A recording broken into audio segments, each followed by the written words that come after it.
Welcome to Forbidden Planet TV. I'm Andrew Sumner, and I am privileged to welcome somebody that we at Titan Comics have been privileged to publish for over 15 years. It's the one and only Roman Dirge. How are you, mate? Sleepy. Yeah. Because I know that you're hard at work on Lenore the Time War at the moment, right, mate? I just finished it. I just Yeah. finished it 2 nights ago and sent it in. Fantastic. And is that where are you up to? Is that the completion of the three issues, or is that the It's uh, technically completion of 4 issues. wow? The I started the Time War saga 7 years ago, Yeah, apparently. yeah, right And on. then yeah, I didn't realize like that much time had passed, to be honest. Um I don't think it fully hit me until I did these new three, and there's a moment towards the end where it goes back to that first issue for just a couple of panels, and I had to search for the 7 year old issue, find it, and then when I opened it, I was kind of aghast how like different it looked, Yeah, like compared to how what people are about to see now yeah, looks. Uh, it's like night and day to me. All those years that I've spent, those 7 years I've spent in animation now have yeah, honed my skills. yeah. So I'm really happy with how things look now. It's a lot prettier. I, I love it, mate. I mean, I know that our mutual friend David Manley Leach, your editor on your books at Titan, is Loved it. really hyped about the pages he's been seeing from you. And just to talk about that for a second, mate, it's like I said, it's our like publishing relationship with yourself over such a long period of time. It's been so incredibly creatively fruitful. You know, as you know, I'm a big fan of your work. My daughter loves your work. My nieces love your work. Your And daughter has a cool name, right? Like Lucifer, yeah, Lucifer. right on. Spot on. Very good. Yeah, yeah. Um, Dink. yeah, no. So as you met her, she's a big fan, and you very kindly signed a bunch of books for her, which she's always massively appreciated. So we I was looking at when you and I did our first panel at San Diego the other day, and I was amazed to see that it was in 2011, which is Nobody was alive in 2011. I Come know, right? on. Looking at the way we look on the panel, we certainly weren't. But that's it seems like yesterday, mate. But so much has happened in your life in between 2011 and now. Yeah. I, I mean, I'm part cyborg now. Like I didn't see that coming. Apparently I didn't see it coming or the car wouldn't have hit me. But yeah, right on, mate. But I mean, your journey's such an interesting one. But for those who so what we're going to talk about here is your recent Titan graphic novel, I Can Count to 10, and then we're going to talk about this new wave of Lenore, the Time War. But for those who are tuning in for the first time and have been, attracted by your work or by the preview pages they've seen of this latest incarnation of Lenore, can you just set the scene for everybody? Who and what is Lenore exactly? What can you tell us about the strip? uh, Lenore's a 10-year-old girl that died 100 years ago of pneumonia. And actually, I want to ask you something really quick. Yeah, right on. You're doing a character for like 30 years, and the lore is they died 100 years ago. Yeah. What point do I start moving that forward? Like, do I start saying she died 130 years ago, or do I just keep saying 100 years ago? Well, It's so driving me crazy wondering about that because I know that cartoons, they never age. Bart yeah, is yeah, right like a on. little kid forever, but But I would say because Lenore is the cute little dead girl, therefore her age is kind of preserved in amber. Therefore, she's got, unlike most comic books, she's got no reason for the non-aging of their characters in real terms. It's just a wink to the audience that characters don't age. Um, Unlike, say, a novelist like Lawrence Block, when he writes the Matt Scudder detective novels, he gets older all the time as the books go on. But the thing with Lenore is Lenore died 100 years ago, so you're free to, it would seem to me, to move the years on into real time because she doesn't thank you. age because Okay. she's stuck at the age she passed away at, right? All right. Well, I'm gonna go ahead and put that in writing that you said. I said, yeah, Okay. but it makes complete sense, right, Roman? It's one of those dumb things that just drives me crazy thinking about. Yeah, yeah. So, Anyway, so that's who Lenore is, but she lives in an. Talk a bit about her universe and her characters and her friends, because that's what makes the book. the world I've created is a hard one to nutshell. Like Oh, it really is. It really is. Yeah. uh, I was trying to explain. I was trying to explain to someone just this last week where they asked, "Oh, what's the new set of Lenore about?" And they're like, "Start from the beginning." And I don't even know what to do with that. Um, you know, hey, they got trapped in a house because a pickle hat uh, came alive, died. They buried it. It pet cemeteried and became all evil. Tried to murder them. Kept them trapped in their house for years until they were starving. So they finally decided we're gonna kill this pickle hat. So time goats show up trying to stop them, saying, "Oh no, you can't kill this pickle hat. It's going to set off a series of events in the future that are cataclysmic." And then they eat the goats because they've been starving. They gain the goats' powers of time, and but they don't know how to control them, so uh, they vanish into different. All three of my main characters, Pootie, a demon bounty hunter that was sent from Heck to retrieve Lenore back in the day, but he decided it's a lot nicer up here than it is down there, and has befriended the gang now, so he's part of the gang. Ragamuffin, vicious, a formerly vicious vampire that became trapped in the stuffed body of a doll after he unfortunately ate a witch's sister, and this was his punishment. Um, Such an epic character. My favorite character, by the way. Ragamuffin, Yeah. I'm a huge taxidermy, Ragamuffin fan. my favorite character. Taxidermy, my Oh big yeah, guy with with the Another antlers. fantastic one. Yeah, I have a full size one. Oh, you've seen him. I brought him to Comic Con before. yeah, He's yeah, right in front of me, staring at me. Um, where was I? yeah. Just get a bit of the setup for the time where you were going through with the Oh, character. yeah. So they the way I ended it 7 years ago was it ended with Lenore in like the land before time, like Cthulhu and the old gods kind of time. I left uh, Pootie stuck in ancient Rome, and I left Ragamuffin stuck in the Jurassic era. And then that was it. I for 7 years didn't do anything else. And when it was time to actually revisit this, I realized I had really kind of written myself into a corner there because how do you how do you get them back together? None of them have time powers. Uh, it took a lot of thought to make this work. And then once it all started Jengaing together, I was pretty happy with the direction this thing went. This is definitely my favorite Lenore thing that I've done is this four-piece grouping of the new Lenores that are about to come out. So Time. it's a book that we published 7 years ago, and then it's this three-part series, which is it's going to start coming out and can be pre-ordered, by the way, for anybody watching this from the links attached to the video, which begins in Is January that when it comes 2025. Yeah, starts in out? Okay, Jan. Yeah, cool. Yeah, and that's fast. then of course we'll collect it afterwards also. Yeah.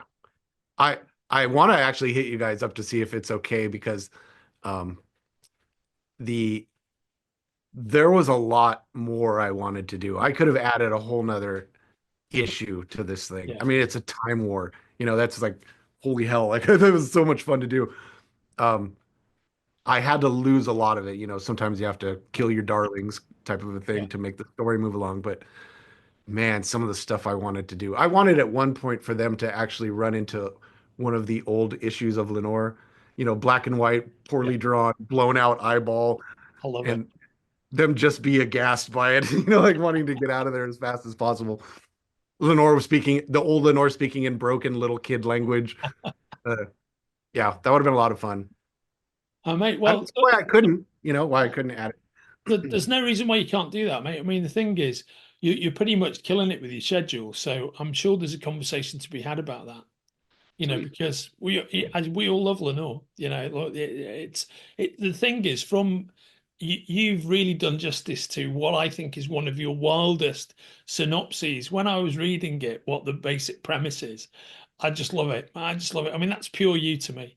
The whole like time hopping time goats, the way they get into their predicament, that is pure Roman Dirge from my perspective.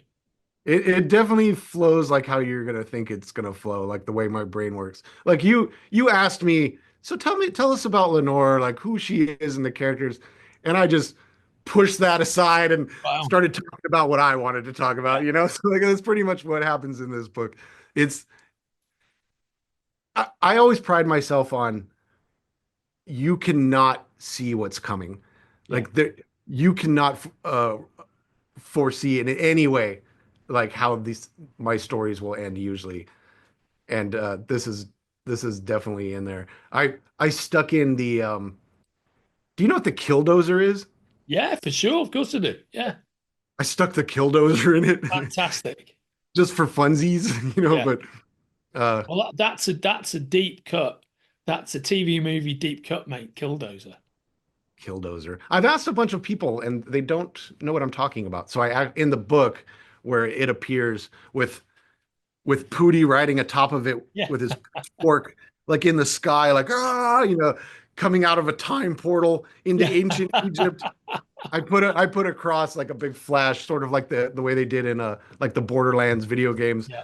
Uh, I wouldn't know about the movie because I didn't watch that thing, Yeah. but the just it says Killdozer, and then I actually had to put this was a real thing in 2004. Google it.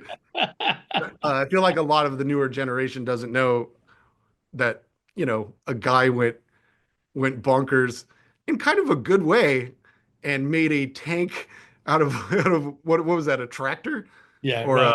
Yeah. a A bulldozer, JCB, a right? bulldozer. Killed Yeah. dozer. It wasn't called killed tractor. Yeah. Yeah. They and then took down a town. He didn't hurt anybody. That's why I'm allowed to like it.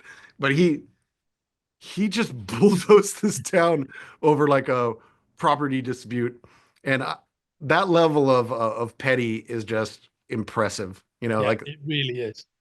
so I've immortalized him now in Lenore. And in such a pure Roman Dirge kind of way. I love the way you play around with the form of comics and the way you bleed it through, the way you see the universe and the way your imagination works. And that to me is what makes your comics so interesting, the art that you create so interesting, because it's purely you in a way that, a lot of people are similar to others. You're not similar to anyone, you're yourself. Thanks, man. That's true, man. I am a special snowflake. So, mate, and that is the thing is, this is kind of a perfect jumping on point. You don't need to know of this. If you're a diehard Lenore fan, you're going to love the Time War. Similarly, if you're intrigued by what Roman has to say about Lenore, this is a great place to jump on and read it. So it works both ways, And when we get to the collection, that will be another epic iteration of this story as well. You know what the next one's going to be? Now that's what I was going to ask you. What is the next one going to be? So the thing about doing like a multi-issue Time War saga is, of course, they're going to go through time at some point.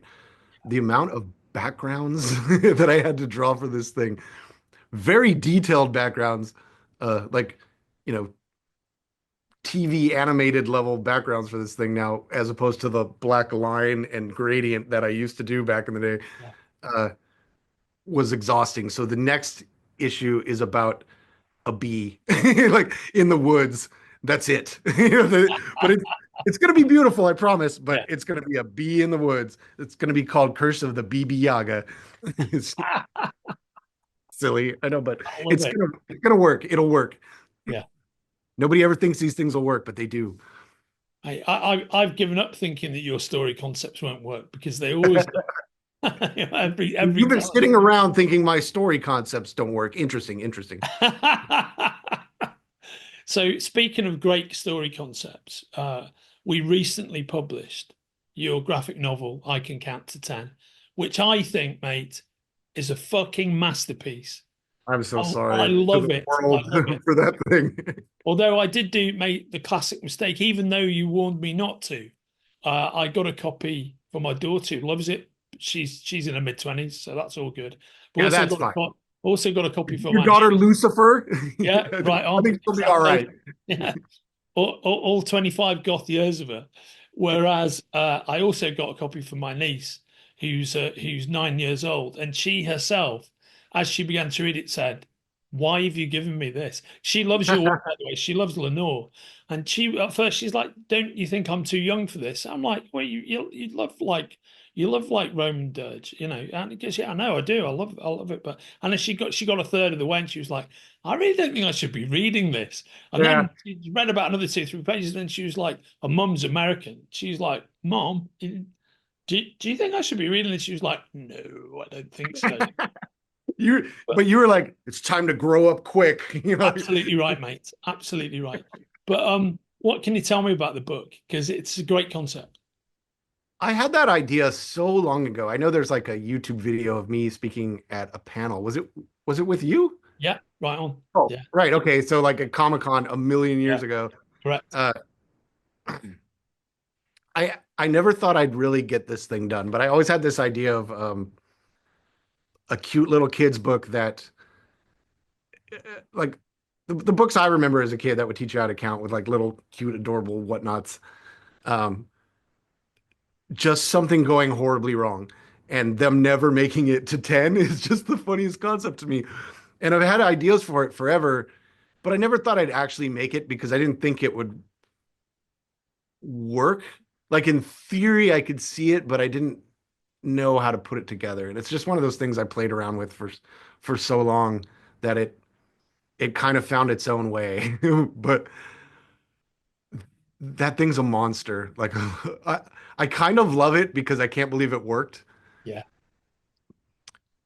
But yeah, cute little adorable thingies trying to teach you how to count.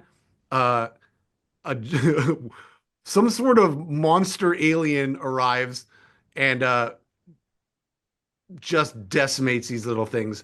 And as they fight for survival, on the counter side of the book are the numbers.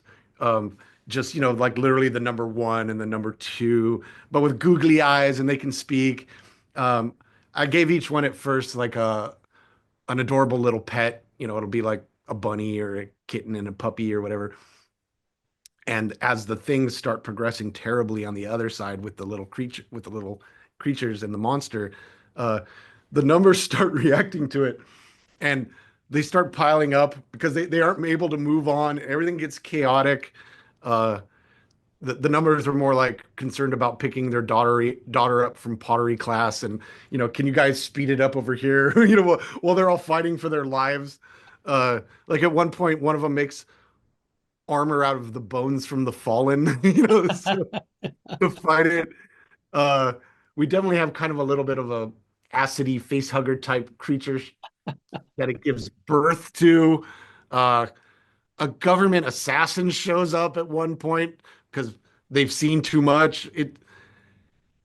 I don't know how to label this thing. This is the first time I've had to talk about it, Yeah. and I'm finding that it is a bit of a complex thing to try to explain. Well, it's very much its own thing. I mean, my description for people, and maybe this will speak to you, maybe it won't, Roman, but the way I describe it to people is it's like you spend an evening at home and you watch Alien and then you watch Evil Dead 2, and then you drop a shitload of hallucinogenics and you watch four classic 1960s episodes of Sesame Street, and then you go to bed. And this book is the dreams you would have if you took all those four steps. I love it. Let me write all that down so I can repeat that back and take credit for it.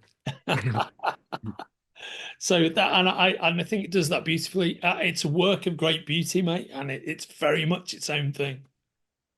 And we are all very proud of it at Titan. Very proud of you, mate. And I say that without being patronizing. It's just such a great piece of work. David got that made. Yeah, I'm sure he did. I'm sure he He did. was the biggest advocate for that. I probably would have never made it, like Yeah. actually made it, if David hadn't. Well, that's right up the big guy, Leach's street. That's him all over. But you really rang all his bells with that. Isn't it weird that I've never met David?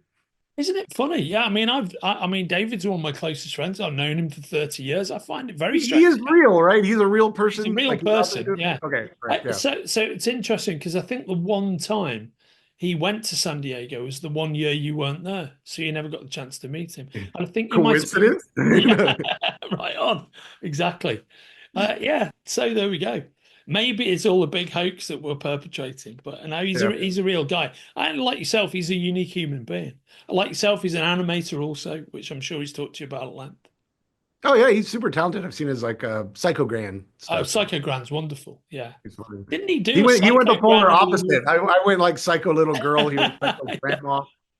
Didn't he do a Psychogram Lenore collab at some point? I think, if I I remember think correctly. so. That sounds familiar. Yeah. Yeah, I'm I sure mean, he did. you're asking a guy that can't remember what he did last week, but that sounds familiar. Yeah, he's certainly a huge advocate of yours, and rightly so.